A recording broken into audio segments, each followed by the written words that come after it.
How's it going, everybody? Welcome back to the live stream. It it's been a weird week for a multitude of reasons. Number one being the whole coronavirus thing keeps getting more and more positive cases across the country. But I'm one to like kind of analyze the different situations as they happen and try to look at the kind of deeper implications of what is actually happening in the world. And I think what's so interesting to me right now, at least today, is when we look at the church. I don't know if you guys were on Facebook this morning. Um, our church we've never run a live service on Facebook or YouTube or anything like that. But we did for the first time today, along with I would assume tens of thousands, maybe hundreds of thousands of churches across the country. I'm surprised that even Facebook was able to keep up with it. There were so many live videos that happened all at one time. And I thought it was really interesting because a lot of churches that wouldn't traditionally do that kind of thing uh, were kind of stretched into trying something new, trying something different. And the results of it were pretty amazing as well. I can go through some of that if you guys are interested. But I guess that's kind of what I want to talk about tonight. Not necessarily just the church or, in general like that, although we can certainly talk about that. What I'm really interested in talking about is like the ways that an event like this whole coronavirus, quarantining, social distancing, all that kind of stuff, I'm really curious to know how you believe that this is going to change the world forever. I mean, I just think there are some things that are going to happen that are shifting right now that will probably never be the same. Even if this would all end tomorrow, I still think there are some things that will change permanently. And I think one of those things that happens is going to be the church just became a whole lot more comfortable with social media. We've been, somewhat ahead of the curve, and I think in many ways still are, just because of the vlog and how that's affected the church, and different things that we've done through the church, trying to get creative in reaching people through social media. But I think the rest of the church just made a quantum leap forward. And I'm just very, very curious. Are there any other things that you see out there that you think are going to permanently be changed because of coronavirus? Let's see here. We have Melissa was first in the house. Good to have you, Melissa. Summer's here. Good to have you, Summer. Riot Hawks thought they were first, but was actually third. How are you, Riot Hawks? Good to have you. Meatloaf is here. DCB is in the house. Terry's in the house. Paul is here. Melissa Bala's here. My goodness, lots of you here all at once. That's amazing. Roger's in the house. Jean's here. So how was your guys' weekend? I mean, how are you handling all this too? Like, what have you been doing in the meantime to, like, I don't know, keep yourself busy? My office, we were placed on the original list of necessary businesses, and so we stayed open all last week. Then on Thursday evening, we were not on the list of life-sustaining businesses, and so we were supposed to close our doors. We were planning all to work from home, all that kind of stuff for this week. And then all of a sudden, we're back on the list. We can still be in the office, just not interacting directly with the public. And so probably we'll be in the office again tomorrow. But it's like every day is like something new and something seemingly crazier. But at the same time, just a little while back here in the United States, at least, let me look at the historical numbers here. Yeah, so if we go back just 1 week, there were 3,680 confirmed cases in the United States. If we go back 2 weeks, there were 435 cases. If we go back 3 weeks, there were 60. So 60 to 435 to last week 3680, and this week there are 33,546. So almost what is that? About a ninefold increase every single week. So if those numbers continue to bear out, which I'm not sure that they can, but if they do, by next week there will be 300,000 cases in the United States. And then all of a sudden, we're in a whole different situation as a nation, as hospitals will start to be overloaded, all those different kinds of things.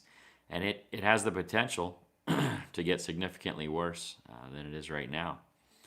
So I don't know.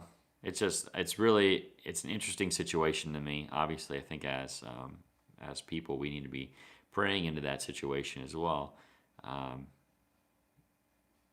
And yeah, it's just it has real lethal potential, but at the same time, I don't think that we're called to be afraid. Like, I'm not concerned really at all for my own self or my own family. But that doesn't mean that we shouldn't be concerned for the people that are higher at risk in our society. So anyway, Meatloaf says hat. Yes, the hat. I have the hat on tonight. Sticking with it, at least for one night, right? Didn't have real church today, so we stayed home and worshiped in our living room, and it was a good time. And then we went outside and did some work in the garden. It was really great. And then, made food at home. Just a nice family day.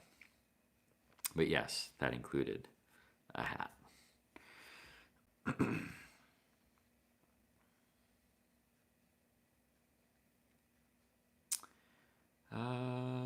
Let's see. Riot Hawks is leaving a lot of comments. That's awesome. Talking to other people, which is great. I don't know that I know you, but I'm glad that you're here, man.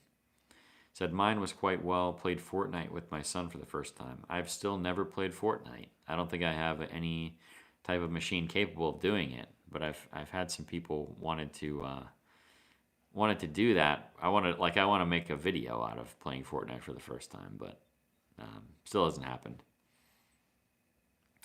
Melissa says, going crazy, can't wait till it's over. Been listening to worship music and reading the Bible. That's awesome. And you're still working a little bit too, right? I mean, you're in food service. I think you're still working some. NJ says, thank you for the service this morning. We attend New Mind Nazarene, but there was no service posted today. So my family watched yours and loved joining in on the fellowship. I think that's awesome. Thank you so much for joining us. Glad you're with New Mind Nazarene too. I believe that's Justin Lamison's main church, if I'm not mistaken, and big fan of Pastor Justin. And so kudos to you guys. Glad we could have you joining on our service today, and can't wait till you're able to meet with your church family again soon, I'm sure. Meatloaf says, you say tomorrow odd. How do you say it? Tomorrow? I don't know. Krista, oh, you're talking to someone else.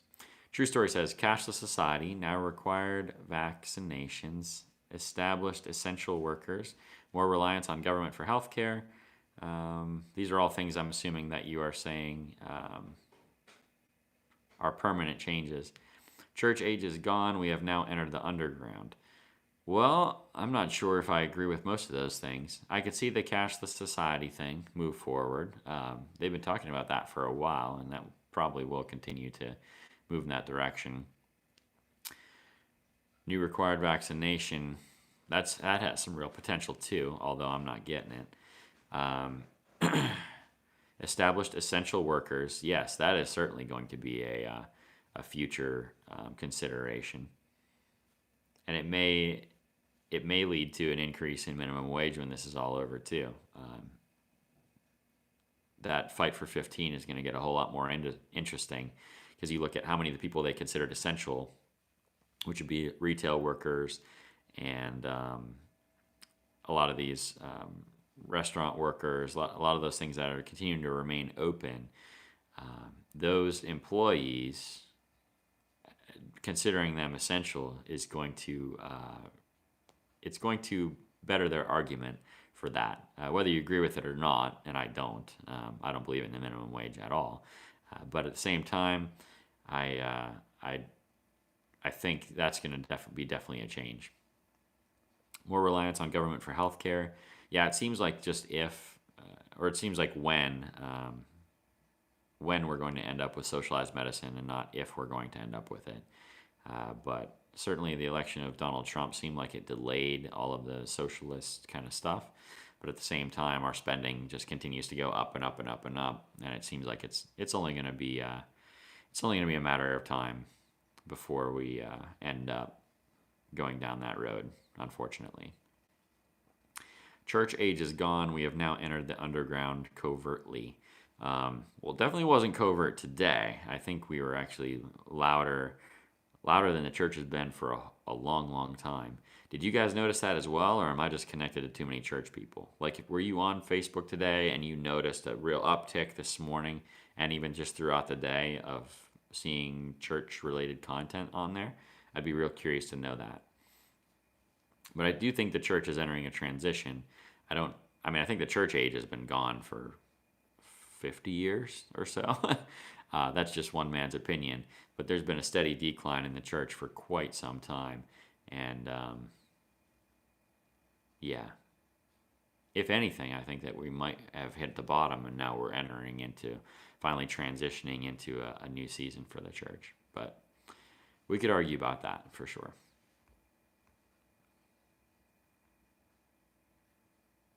Kevin's in the house. Good to have you.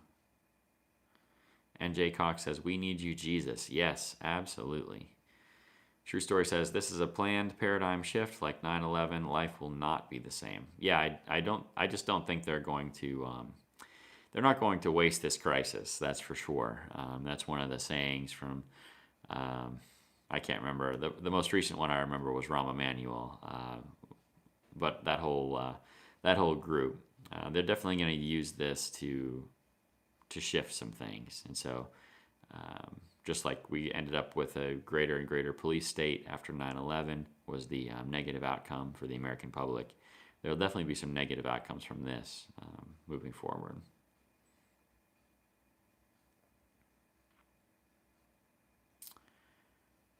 Melissa says, "Just have to pray to God. I'm not afraid. God is in control. He will keep all of us safe. Get to be together again, and when we do, move on the 28th. Yes, absolutely.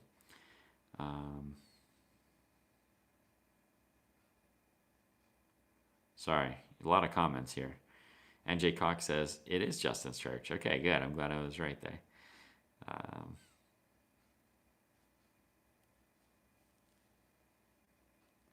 Kevin says, "Watch the latest Trump live stream. The man is doing work." I haven't seen it. What did Trump do today? You have to fill me in, Kevin, or send me the stream on Messenger.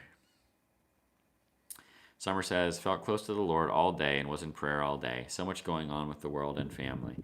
Yeah, Connie, I know you have some stuff going on with your family. I need to talk to you about that so we know how to pray more specifically. So if you have a chance, shoot me a message on that. I'd be curious to know more and if there's anything that we can do. True Story says, "Andy, end the live chat with a powerful prayer. In fact, if you could do daily uploaded prayer with a short word of encouragement, that would be awesome." Well, we have been doing that. We're doing the quarantine Bible study on Facebook, and so if you want to jump on there, follow our church, Living Water Church page, and also you can join our group on there. We have the Living Water Bible Challenge. I think we just got our 100th member or 99th member on the Bible Challenge, and so if it's 99, you could be number 100. So go and search that out. We're planning to continue to do live Bible studies every day except Sunday nights at 9 o'clock. And so we're now walking through the book of Matthew, and obviously we're praying as well. But we can definitely end this one with prayer too, for sure. And Jay says, "Yes, Andy, please end with prayer. This world needs as many as it can get right now. This world needs Jesus again." Yes, for sure. Melissa says, "Yes, it was upbeat on Facebook today. I'm glad that I'm glad that it was. I think society needed that. Honestly, social media has kind of been this I don't know, like swirling toilet bowl of doom over the last couple weeks, and so it needs some positivity for sure, and not just positivity for positivity's sake, but the hope of the world. We have the greatest hope in Jesus Christ, and so I'm not scared to die. Like, I know where I'm going, and so it's not a real concern to me. But I don't think most of the world, they don't have that eternal hope inside of them, and so this is obviously a much scarier time for someone that doesn't have that. So, gotta have that.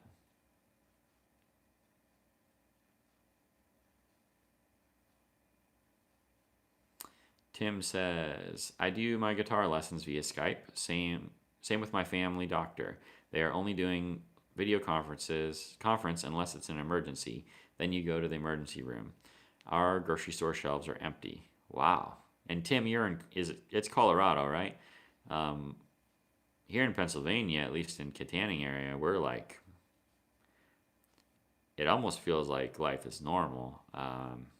We obviously know that it's not, but even when I went to Sprinkles the other day, they were out of bananas, was the only thing I couldn't get. And then I went there yesterday because I was in town, and they had bananas again. So we're seeing shelves stocked basically as fast as they empty. Still a lot of people hoarding, toilet paper and other weird stuff, but at the same time, it's a little bit different, but I don't think we felt the effects the same way as some of the larger cities have. And it's, same story, especially when it comes to things like medical care. The cities are going to be overwhelmed much faster than a rural area like us. Because even if 10% of Kittanning got coronavirus, and 1% of those or 3% of those needed hospitalization, 10% is 400, and then 3% of 400 is like 12 people. And so it's we're not going to we're probably not going to experience that in Kittanning. Even if it's over the course of 20,000 people, we got to think how much more spread out we are in Armstrong County. We have 60,000 people over the same area that are in, an area 1% of the same size in, say, New York City. And so New York City, obviously, right now, they're a real struggle. Out of our 33,000 cases in the United States, let me look this again here. 33,000 United States, 15,790 of those are in New York, and most of those are in New York City. So that is not a great place to be right now.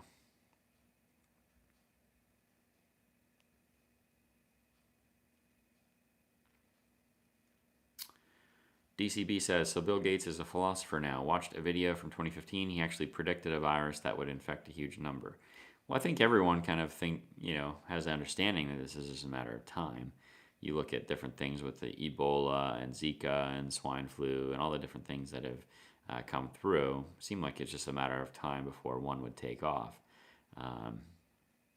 But it's, the encouraging thing is that this doesn't kill the same way that something like Ebola does.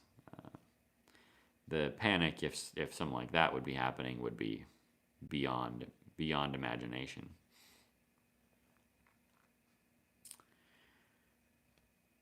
Gene says, enjoyed the service today. I was dancing in the house. My 2 cats were watching. That's awesome. True Story says, when I said the church age is gone, I meant the foundation for underground churches being established for a strong and growing, real born-again church that will lead the way to the true persecuted church age. Yes, and we see that over and over again in the world, right? I mean, wherever there's persecution and the church is underground, it grows faster than ever. You look at China over the last 40 years, the church has gone from nothing to 100 million people, which is amazing. And then you look at a place like Iran right now. In Iran, they have an amazing church growth movement that's happening, and they believe that it is the fastest growing church in the world. at this point in one of the most closed off nations. And so, really amazing. But if you haven't seen that movie yet, Sheep Among Wolves 2 is the movie. Go check it out. Absolutely, absolutely amazing. Melissa says, doctor appointment tomorrow and chemo Tuesday. Melissa, continuing to pray for you. We're praying healing over your life. And yeah, please keep in touch. Let us know if you need anything. True Story says, we may be helpless, but we are never hopeless. Our hope is in Jesus. I love that. In fact, helpless is the best place for us to be, right? I mean, we want to be helpless because then we're just completely relying on God. And that's the best way you could ever be.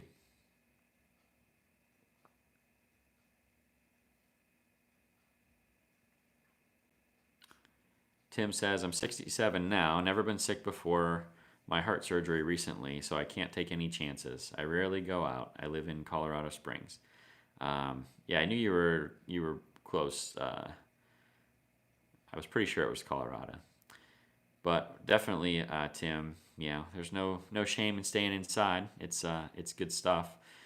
Just to take the time, rest, relax, reset your life, focus on God, all of those things, and it's definitely there's blessing in it, even though it can be a scary time.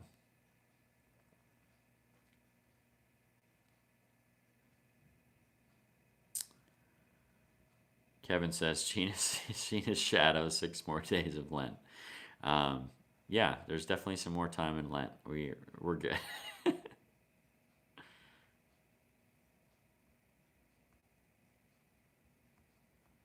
Melissa says, not working at all this week, not on the schedule. Okay, so they've really cut back hours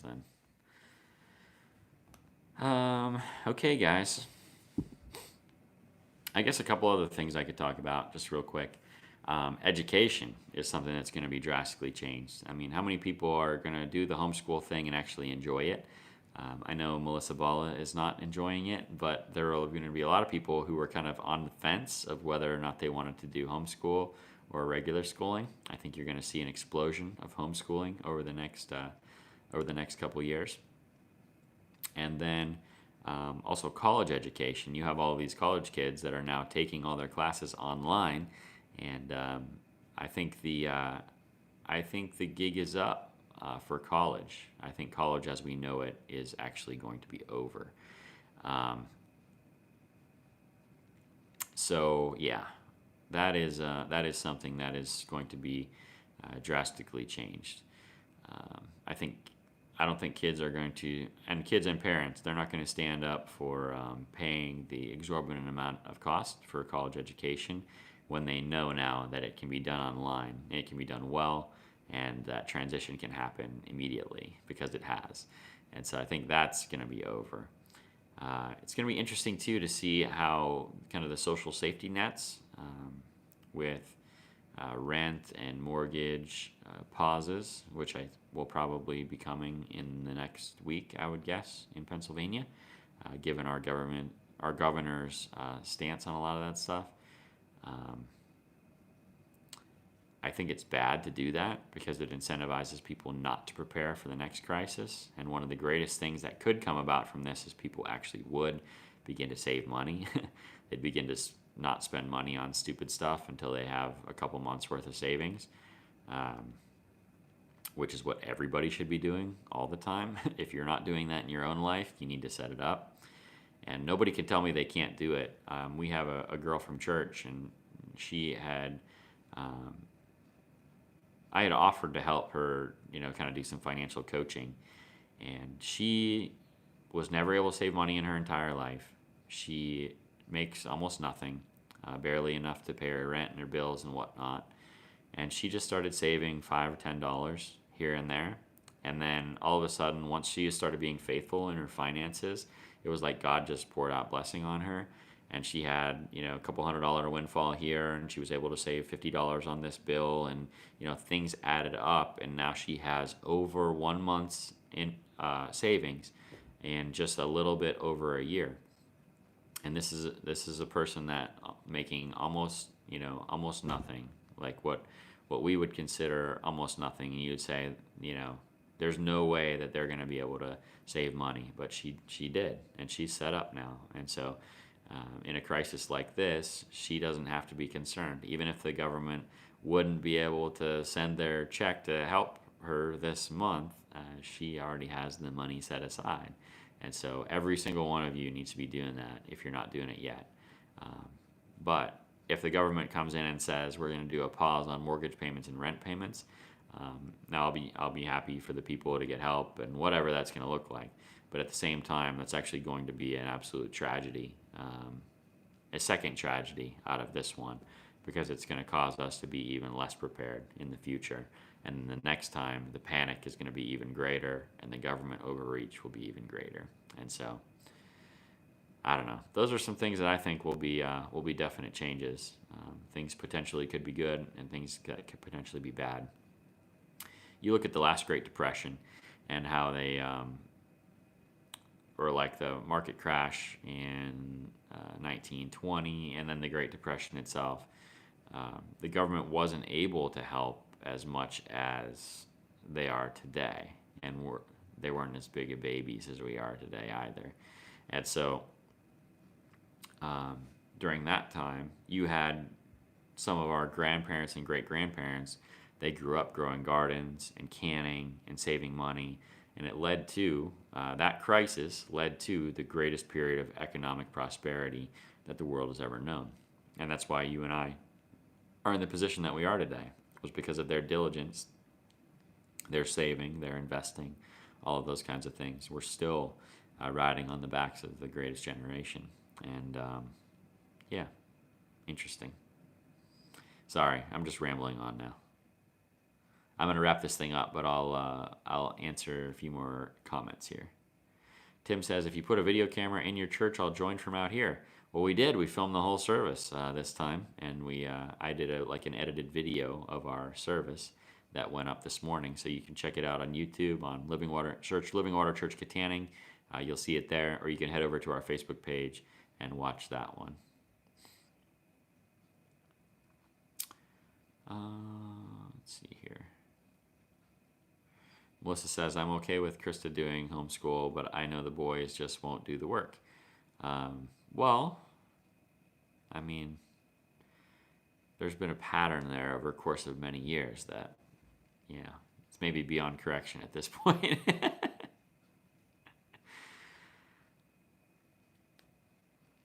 DCB says, they said the upcoming generation would be a less social era. It's interesting because I still don't think, social media is here to stay, but at the same time, I don't think we've quite figured out how to use it to create actual relationships yet. I think we're slowly figuring it out, like how to use social media not to be a reason not to engage in relationships, but to use it to enhance the relationships that we already have. And I think we're beginning to see that shift over the last couple of years, but I think that's going to happen even more, and social media is going to become more social than it ever has been. So.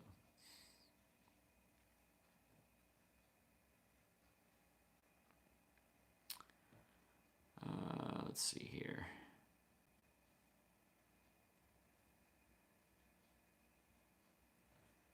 True Story says, oh yeah, 5G push has more people and companies require people to work online. And all school we've pushed online. Yes, absolutely. Totally agree with that. True Story says, the transition is being forced in school now. Teachers who were in the classroom are required to adapt to online school. They have a few weeks to get it done. No joke. Same with college courses. Yep, it's already happening. 100%. Meatloaf says, dang, Ladislaw, negative much? I'm not negative at all. I do think, though, those are negative consequences. That doesn't make me negative. I do think that's going to happen. I'm still extraordinarily positive about the future. I'm not concerned about any of it, to be perfectly honest with you. I just think that's where we're headed. Chris says, lost my job due to virus. Who's paying my bills? Small amount saved. Can I ask Jesus for a financial blessing? You certainly can ask. Won't hurt. I don't know what your relationship with God is like, but I would definitely suggest that you trust Him with your finances moving forward. Um, I think a lot of people wait until there's a crisis to kind of do that, which I don't know is going to be super effective in the short term. But I can tell you in the long term, there would be no better choice for you than to do just what you're saying. I don't know if you're saying it in kind of a joking way or if you're really being serious, but you can definitely go do that. But ultimately, um, I don't know. Like I said, I truly believe there will be rent and mortgage relief that will be coming. They're going to do a pause on that kind of stuff. But I don't think it's gonna be positive in the short run for a situation like the one that you're in, but it's gonna be negative in the long run. And so I hope that your job comes back online soon, and I hope that you make enough extra to be able to continue to save and kind of build up that safety net, that emergency fund, and praying for you tonight, Chris, for sure.